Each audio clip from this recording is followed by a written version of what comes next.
ये कहानी है सूरत के एक मशहूर अस्पताल की, जहाँ पे एक मरीज भूत बन गया था।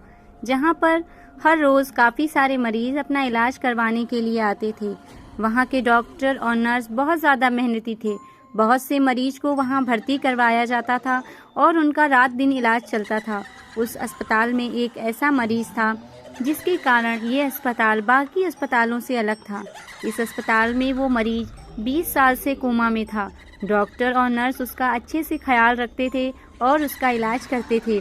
दरअसल वो कौन था, कहाँ से आया था और उसे कौन भर्ती करवा के गया, इसका कोई अता पता नहीं था।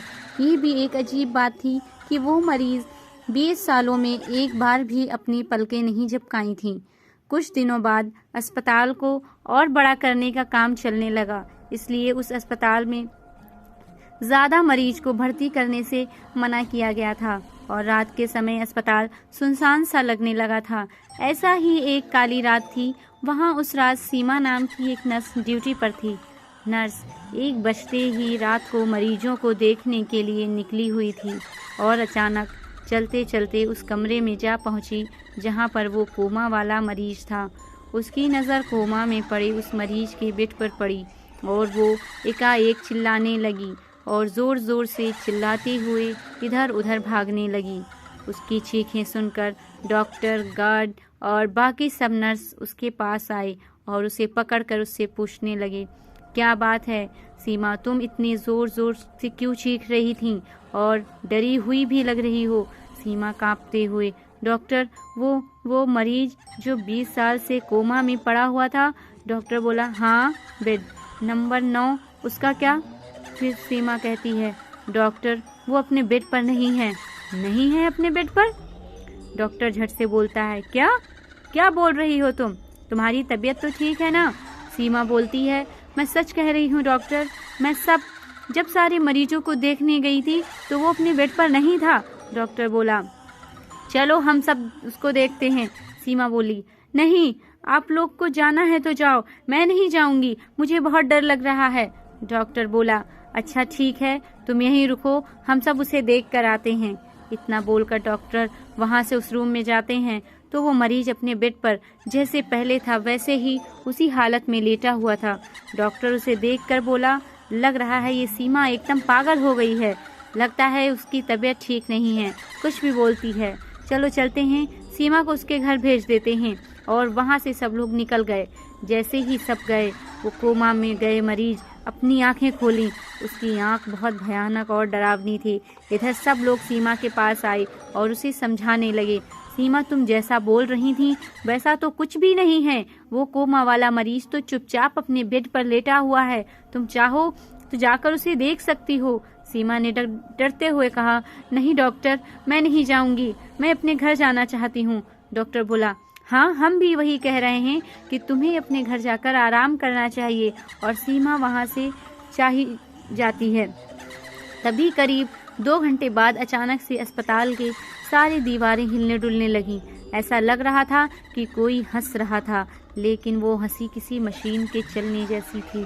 डॉक्टर बोला, ये कैसी अजीब आवाज़ें हैं, समझ नहीं आ रहा है कि किसी की हंसी है या फिर मशीन की आवाज़।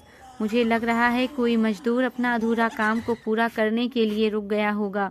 तभी दूसरी बोलती है, नहीं सर, ये मशीन की आवाज़ से भी बहुत ही अजीब आवाज़ है, चलिए हम सब यहाँ से भाग जाते हैं। डॉक्टर बोला, अरे तुम भी सीमा की तरह डरने लगी, ऐसा कुछ नहीं है, कोई मजदूर ही होगा, चलो सब चल के देखते हैं। और वहाँ से सब जब वहाँ जाते हैं तो जहाँ मजदूर काम कर रहे होते हैं, लेकिन वहाँ कोई भी मजदूर नहीं रहते। फिर सारे मरीज के पास जाते हैं और देखते हैं कि सभी मरीज आराम से लेटे हुए हैं। फिर उस बेड नंबर 9 जो उस कोमा वाला मरीज के पास जाते हैं। जैसे ही वे लोग उसके पास आए, वहाँ का नज़ारा देखकर सबकी हालत ख़राब होने लगी। कोमा वाला मरीज अपने दोनों हाथों से कसकर बेड को पकड़कर उछल कूद कर रहा था और ज़ोर ज़ोर से हंस रहा था। उसकी हंसी एक मशीन जैसी थी। ये सब देखकर सब लोग डर गए, लेकिन डॉक्टर अभी भी सोच रहा था कि तभी पीछे से एक नर्स डरते हुए बोली, हमने इसे यहाँ रखकर बहुत बड़ी गलती की है, ये कोमा में जाकर कब का मर चुका है और भूत बन गया है। ये हमें नहीं छोड़ेगा, भागो भागो यहाँ से सब। और उसके साथ साथ गार्ड भी डर कर बोलने लगा, हाँ सर, ये ठीक बोल रहा है, हमें यहाँ से चलना चाहिए। डॉक्टर ने उन दोनों को डांटते हुए बोला, तुम लोग चुप हो जाओ। ऐसा नज़ारा इतिहास में हमें पहली बार देखने को मिला है। कोमा में गए हुए मरीज को इतने साल बाद जागना, और वो भी इतनी एनर्जी के साथ, कितनी अजीब बात है ना। ऐसा कहकर डॉक्टर उसके नज़दीक जाने लगा और उससे कहता है, क्या तुम मुझे देख सकते हो? क्या तुम बात कर सकते हो? मैं तुम्हारा डॉक्टर हूँ, बात करो मुझसे। ऐसा कहकर डॉक्टर उसके और नज़दीक जाने लगा। तभी अचानक उस मरीज ने अपनी आंखें डॉक्टर की तरफ घुमाई और डॉक्टर के ऊपर छलांग लगाकर किसी जंगली जानवर की तरह उसके टुकड़े टुकड़े कर दिए। नर्स और गार्ड ये सब नज़ारा देखकर पूरी तरह हालत ख़राब हो गई उनकी, और चिल्लाते हुए वहाँ से भागने लगे, भागो भागो सब यहाँ से भागो। ये सब सुनकर जितने भी लोग थे सब इधर उधर भागने लगे। सभी लोग अपनी जान मुट्ठी में लेकर इधर उधर भाग रहे थे, बाहर निकलने की कोशिश कर रहे थे। लेकिन अफसोस, अस्पताल के सब दरवाजे और खिड़की बाहर से बंद थे और किसी का भी फ़ोन काम नहीं कर रहा था। वो भूतिया मरीज अस्पताल में किसी जानवर की तरह घूम रहा था और बाकी सब इधर उधर छुपकर अपनी जान बचाने की कोशिश कर रहे थे। लेकिन सुबह होते होते उस भूत ने वहाँ छिपे हुए एक एक को खोज निकाला और बेरहमी से मार दिया। फिर जब सुबह हुआ तो वापस अपने कमरे में जाकर लेट गया और कोमा में चला गया। फिर पुलिस आई तो पुलिस को कातिल का एक भी सुराग नहीं मिला और वो भी हैरान रह गई कि ऐसा कैसे हो सकता है, कितने लोग मर गए और उसका एक भी सुराग नहीं मिल रहा। बाद में पुलिस उस अस्पताल को बंद करवा दिया और वो कोमा वाला मरीज भी उसमें हमेशा हमेशा के लिए बंद हो गया। ऐसे ही इंटरेस्टिंग कहानियाँ पढ़ने के लिए, सुनने के लिए हमारे चैनल को लाइक, शेयर और